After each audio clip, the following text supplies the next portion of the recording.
I don't agree with what you're saying, but I'll defend to the death your right to say it. Never put that in any of your videos from this point forward ever again, because you just don't mean it genuinely.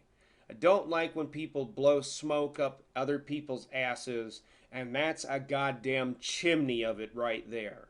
You were one of the driving forces behind getting Daddy of Five the fuck out of here.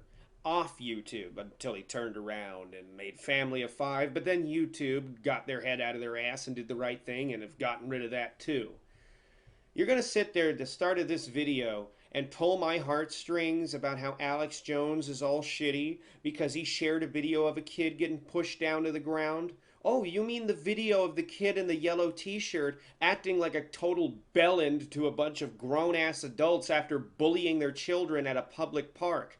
He took a couple of swings at a full-grown man. The guy didn't really know what to do, so he gave him a dose of his own medicine very briefly. The kid reed and screamed like an idiot and walked out of the park all humiliated. Probably learned something that day about why not to be an asshole to people in public. Obviously, his parents were not teaching him any sense of discipline at home. Probably were a lot like the Daddy of Five parents themselves. Who knows? Then you go on to say, it has been a long time overdue for Alex Jones to be banned from social media. Why? Even a person like yourself should find this banning strange. Within 12 hours, the guy is atomized off every platform he was on, and the only reason given is vague and nebulous hate speech, violence inciting. Show me some examples then, because we've gotten none. I'm sure within the next few days they're going to fall back on his theories about 9/11, Sandy Hook, shit like that. And even though I happen to find some of them to be very extreme, I still don't think that that's hate speech or inciting violence. It's just a perspective on things that you might not agree with because you're finding that perspective to be a little fucked up. I think that you're only harboring the opinion you're harboring here because you're trying to protect your assets invested into YouTube. You've been on this website a long time. Hell, we've been on this website about as long as one another, since early 2006. You've put a lot of energy, effort, and money into this project you've accomplished here for yourself. And it's really showing that that's all this is, a business. When you stand for creators that find themselves in similar hot water with no explanation given. I now feel that you're doing so to be appeared as a professionally supportive and backing person. And that's all it is, a professional facade. Alex Jones might not be somebody that you agree with, but if he can get nuked off every platform with almost no reason given or any valid example shown, you can too, I can too, anyone can. And I don't give a shit that he circumvented the YouTube terms of service to get around their live streaming block. I'm probably going to end up having to do the same thing too. I waited my 90 days and it was outright revoked right from underneath my fucking feet.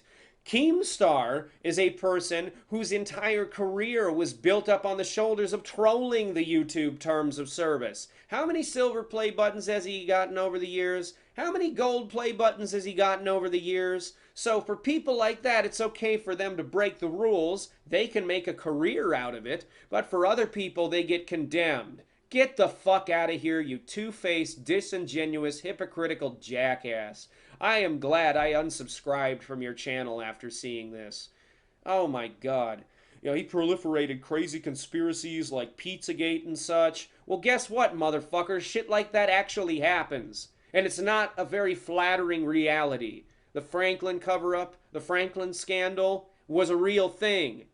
And it essentially is what they're talking about in the Pizzagate theory. It actually happened. Witnesses were intimidated. Evidence was destroyed. Witnesses carrying hard evidence were killed. It was a real thing that happened. It was fucked up. And it implied that this kind of shit is still going on today. And those are the lengths that these kind of individuals are prepared to go to cover up their fucked up secret fetishes and shit that involve little kids and how they're trafficked to them and shit. It was really fucking dark. If people like yourself want to continue putting blinders over their fucking eyes that show them the world to only be a Disneyland of happy rainbows and pleasantry, then you're deluding yourselves. You're being taken advantage of by the powers that be that knock motherfuckers like Alex Jones off platforms because they have an opinion that's not in line with the preordained politically correct bias. You want to suck that cock?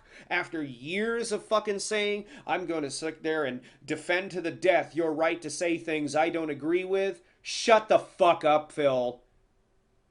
And get the fuck out of here with this shit.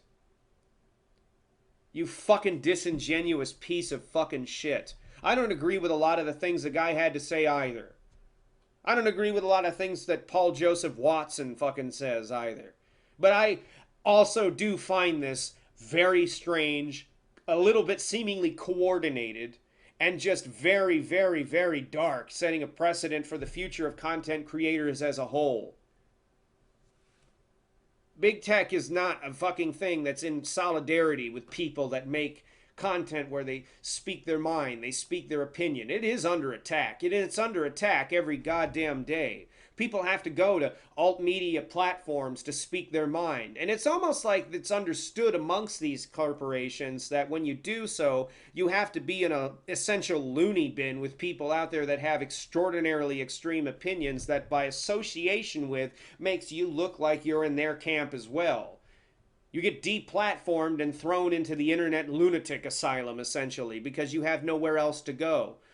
You know, the free market of ideas, you say in this video. What is the fucking free market of ideas, Phil? What the fuck is it? YouTube and Facebook and all these companies are monopolies. They own the fucking free market of ideas. VidMe was a solid idea. It was a solid alternative. And I feel that it closed its doors on the internet because it was bullied off by the big fucking monopolies, the fucking barons of the internet at B. Not because they didn't have enough money to keep the project going. I loved what it represented. It was the first really decent alternative to YouTube that we got. And within 3 fucking months, it was shit canned once it started getting big. What the fuck was that all about? You fucking shill. You're a fucking shill.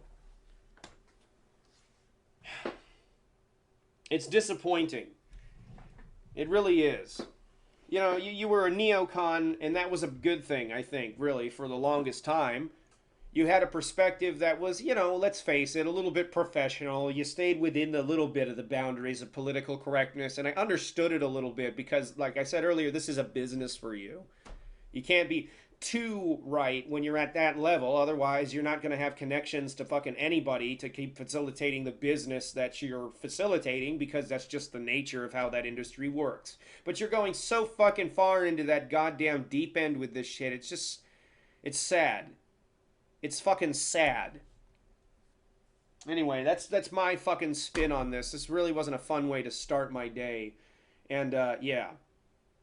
So anyway, you know, if you enjoyed the video, like this video, comment on it, and share your thoughts about what you think is, you know, going on with this whole thing. Like, what do you think about it? I'd like to hear your thoughts about it, you know. When people like Philip Defranco start siding more and more and more with essentially what is the destruction of actual free speech and more the actualization of professional free speech, which is just bias taking, like, how do you feel about that? And subscribe to this channel. It helps to grow my channel. It helps to expose my videos to a much bigger audience than they're already getting out to. It's just always good things when you do that. So, until next time, take it easy. I'll see you on the flip side.